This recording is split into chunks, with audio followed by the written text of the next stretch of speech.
Un gusto para nosotros dos, compañeros e inquietos estudiosos con todo el tema de la participación, el poder reflejar no solo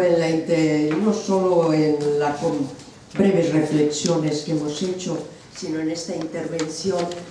la paridad, ¿no? La paridad de género tal y como existe en nuestra sociedad y que insistiríamos en este presente en todas las actividades y, como no, en las actividades y en el desarrollo de nuestras muy queridas sociedades laborales. Dicho esto, pues las consideraciones las hemos hecho en conjunto, Aitor y yo misma, y las vamos a exponer pues también divididas un poco tal como han sido nuestras ideas. Empiezo yo por aquello de la filosofía que nos subyace en estas relaciones laborales dentro de las sociedades laborales. Este enfrentamiento tan valiente que habéis hecho en el documento nos ha parecido que en algún momento viene limitado por la inexistencia, aparentemente, pensamos, pero eso será objeto de análisis, digo, esa inexistencia aparente de no tener el conflicto capital-trabajo, en el sentido de que como las personas socias son a su vez trabajadoras y titulares de la propiedad, titulares del capital, pues insisto, aparentemente parece como que ese conflicto entre el capital y el trabajo no se diera. Sin embargo, en el propio documento, en otros, dijéramos, apartados, ASLE se considera a sí misma como una patronal, una organización empresarial, tal como es ella. Y claro, si esa organización empresarial pues necesitaría el otro interlocutor o la otra parte interlocutora, que en este sentido no puede ser nada más que los sindicatos al respecto. Entonces me choca, o nos ha chocado, el que no se vea claramente en que en la empresa individualmente considerada no haya ese conflicto capital-trabajo y, por el contrario, fuera ya como organización empresarial si se predique de la necesidad de una, como decíamos, de una interlocución con los sindicatos para organizar las relaciones laborales. Y eso mismo viene reflejado como filosofía, para que no se interprete mal la filosofía que subyace en el apartado primero del factor clave diferenciador de las sociedades laborales. Digo que en este sentido estamos totalmente de acuerdo que sería necesario una nueva formulación del concepto de socio trabajador. Ahora bien, ese nuevo concepto de socio trabajador para las SALES, para las sociedades laborales, no lo hemos visto muy claro que estuviera situado en medio de las relaciones colectivas, es decir, en medio de donde se está tratando qué es lo que pasa con los representantes de los trabajadores en el interior de la empresa. De ahí que desearíamos, pero como es natural lo dejamos a vuestra total consideración, el que se pasara hacia esa formulación nueva de socio trabajador, para para evitar posibles confusiones, ya que donde está situado en estos momentos, aparentemente parece como que se quisiera orillar el concepto de representación de los trabajadores en las sociedades laborales. Y finalmente deciros que también cuesta entender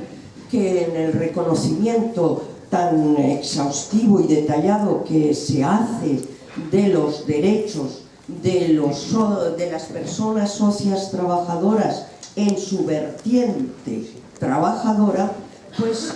no esté presente unos derechos colectivos reconocidos tanto constitucionalmente como en la legislación ordinaria. Me refiero plenamente al derecho de huelga y al planteamiento de conflictos colectivos.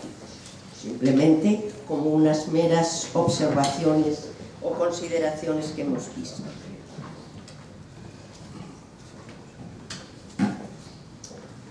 Eskerrik asko lehenik eta behin gonbidapenagatik eta unibertsitatetik konkretuki Gezki Institututik etorri garen guk ekarpen batzuk egiteko asmoz gaude hemen. Decir que agradecemos de la universidad la invitación porque desde luego para nosotros ha sido enriquecedor el texto que se nos ha presentado. Mucho más allá del ámbito teórico en el que nos solemos mover, pues hemos encontrado un texto que realmente en muchos apartados pone el dedo en la llaga y nos ha hecho ver con claridad y directamente problemas reales que desde nuestro ámbito pues solamente desconocemos. Y en la misma línea de mi compañera Silvia, a quienes nos une además de la amistad del ámbito jurídico laboral, pues la idea desde luego, no de dar respuestas, sería muy presuntuoso, sino de echar más madera, de proponer más elementos para la reflexión. Silvia ha hecho unas consideraciones generales, yo vengo con un par de comentarios más concretos, en forma complementaria quizás. Uno de ellos referido a un elemento que no aparece en el borrador y que creemos interesante, al menos dejarlo encima de la mesa para el debate y análisis. Me refiero a que en el borrador se sugiere con acierto que como instrumento para recoger las características y el modelo propio de las sociedades laborales sobre el que se insiste en el texto, y también lo hemos oído aquí, como instrumento útil para recoger esas características, esa idiosincrasia de las sociedades laborales, se podría utilizar los convenios colectivos de empresa que con la última reforma laboral han salido muy reforzados, como sabemos, mediante su aplicación preferente con respecto a convenios sectoriales. Pues bien, cuando se defiende el convenio de empresa, como se señala en el borrador, no muy utilizado en la praxis en las sociedades laborales, sugerimos como elemento para el debate el novedosísimo convenio de grupo de empresas, que no hemos visto reflejado en el documento. Claro, el grupo de empresas nos encontramos con la paradoja de que es un concepto jurídico que todavía no está definido. En un principio, concepto de creación jurisprudencial no sin esfuerzo, ¿verdad?,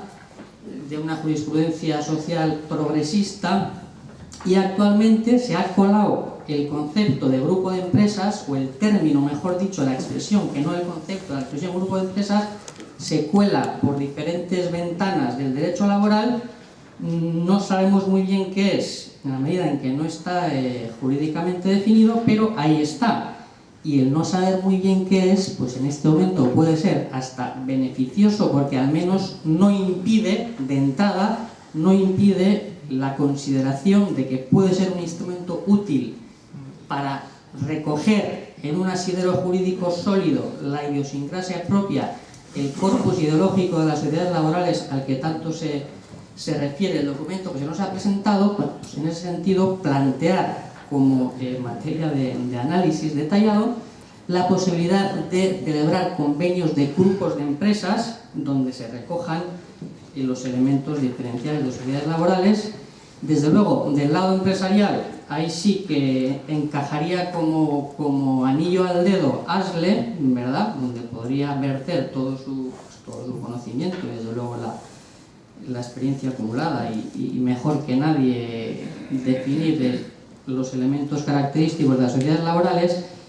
avanzando en la idea de convenios de grupos de empresas, quizás podría ser, bueno, quizás no, sin duda sería más complicada la otra parte, que según la ley debería ser única y exclusivamente como condición sine qua non sindical, pero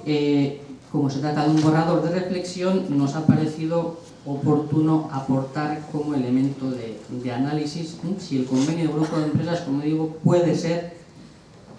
un instrumento útil para fijar el mínimo común denominador de alguna manera de las sociedades laborales y apostar por un modelo de relaciones laborales propio de las sociedades laborales. Como no sabemos el grupo de empresas qué elemento común tiene, pues ¿por qué no las sociedades laborales en este caso? Y otra cuestión que quería plantear, bueno, simplemente reflejar un elemento que seguramente no aparece como tal en el documento, pero se deduce.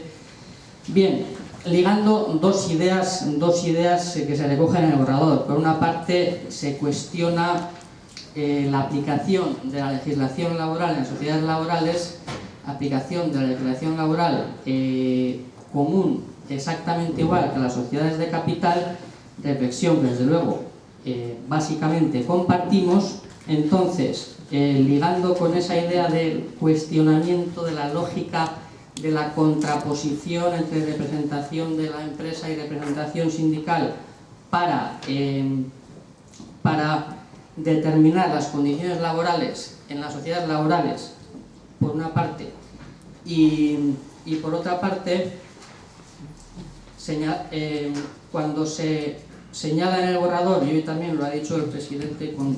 claridad diáfana, que se apuesta por que todas las personas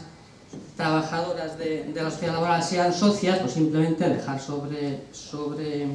el tapete la idea de que técnicamente, obviamente, sería mucho más fácil